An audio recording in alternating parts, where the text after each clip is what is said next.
So with this week's episode, the one thing that I kept thinking throughout the entire episode was Shinon's friend. Bro, you've been friend zoned.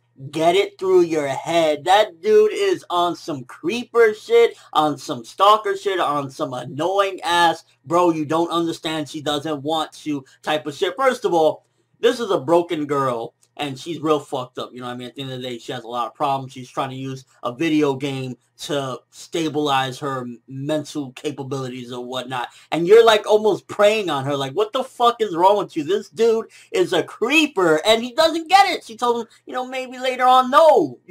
She doesn't want you. Get it through your fucking head. And then, like, he's bringing that shit into the game, still thinking about it, like, you know, well, I'm going to keep you to your word, but I can trust you. Like, shut the fuck up!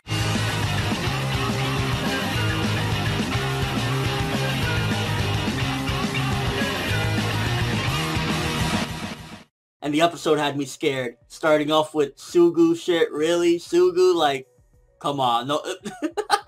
I was like, oh, no, not Sugu. But I think they're downplaying a lot of the creepy elements of her as far as, like, saying, oh, or thinking about wanting to be with him and whatnot. For the most part, she did have some of that annoying little sister personality, which she should, because at the end of the day, she is the annoying little sister anyway. But it was just, like, kind of weird, that particular scene. Out of the entire episode, that was one of the scenes where I was just like, I don't know, we know, Sugu, what you're really about. Let's stop this right now. You're probably thinking, Shinon, is there another one now? Now I got two to compete with? And I felt definitely that this was a character-driven episode, definitely focusing more on development with these characters and just showing where they're at right now as far as mentally. And I think that this is a very much needed episode, because you need episodes like this to flesh these characters out more, get to understand them more, get to realize who they really are. And that's something like SAO1 really didn't do. It was a lot of action and not character build-up. And this episode was mainly focused on that, building up these characters to see who they are and what they're capable of as far as even emotionally. And this episode kind of flushed out Kirito to the point where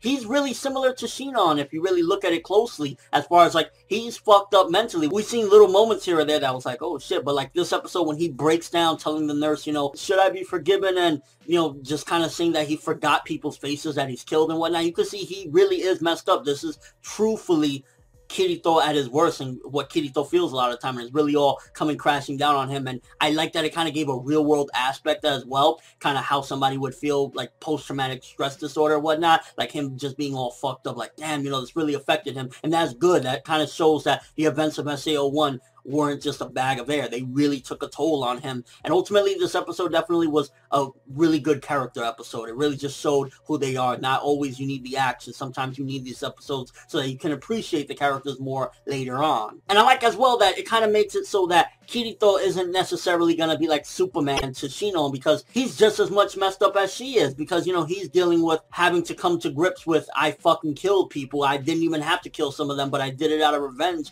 And Shinon is dealing with that as well. Maybe Shinon is worse because she can't keep a good poker face like Kirito, but ultimately they're kind of in the same boat, so they can both help each other out. And you could definitely see that she can't stop thinking about him as well. So I don't know if there are some potential pairings in the future. I would love, I ain't gonna lie, I would love if you would say, Sugu, you're my sister, it's creepy, it's never fucking happening, get the fuck out of here. Asuna, we had a fun ride.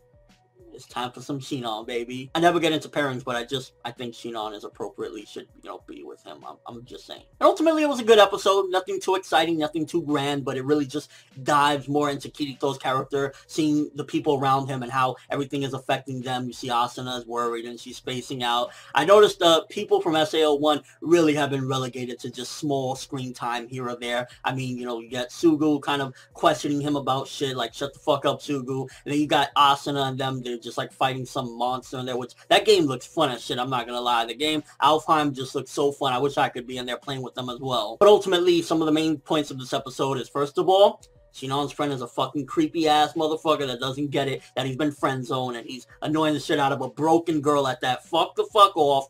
Kirito is just as much fucked up as Shinon is. He's just better at having a poker face about it. Shinon has been greatly affected by Kirito as well. She's kind of, you know, non-stop thinking about him and really wants to take him on full force. And I'd imagine if he was to, like, get humiliated or something, it would devastate her, because I think right now she has him on some sort of level of plateau, whereas, like, she really is looking up to him. Not necessarily, like, admiring, like, oh, this great being, but she's just looking at him as somebody that could potentially change her life. And ultimately, a good episode, so I'm gonna give this one a 7 out of 10. I like that it was character driven and it kind of fleshed out the characters more, giving us more insight into them, something SAO1 rarely did, if it ever. It was just mainly during romance scenes and whatnot. So definitely a good episode. Looking forward to seeing where it's going to go from here, because I mean the progression we got all these little, you know, downtime, and at the end of the episode, bam, we're right back in the BOB. So that's good. Not too much of a stretch of just like conversations and whatnot. But seriously, Shinon's friend needs to fuck off. Let me know what you thought of the episode. First of all, we creeped the fuck out by that dude with his friend zone not understanding ways. Also, what did you think about Kirito breaking down? Do you feel as though it gave him a little bit more of a realistic feel as a character? And just your overall thoughts of the episode. Chill episode, good episode. Again, 7 out of 10. But that's all I have for this review. Thanks for watching. Hope you enjoyed it. If you liked anything I had to say or enjoyed the video, drop me a like. I'd greatly appreciate it. And if you haven't subscribed, if you could do so as well, that'd be awesome. I'm from Neverworld, and as always, people, have an awesome day. This week's episode, the one thing that I kept thinking throughout the entire episode was Shinon's friend. Bro, you've been friend zoned. Get it through your head. That dude is on some creeper shit, on some stalker shit, on some annoying ass, bro, you don't understand, she doesn't want you type of shit. First of all, this is a broken girl, and she's real fucked up. You know what I mean? At the end of the day, she has a lot of problems. She's trying to use a video game to stabilize her mental capabilities or whatnot. And you're like almost preying on her. Like, what the fuck is wrong with you? This dude is a creeper, and he doesn't get it. She told him, you know, maybe later on, no. She doesn't want you. Get it through your fucking head. And then, like, he's bringing that shit into the game, still thinking about it, like, you know, well, I'm going to keep you to your word, but I can trust you. Like, shut the fuck up!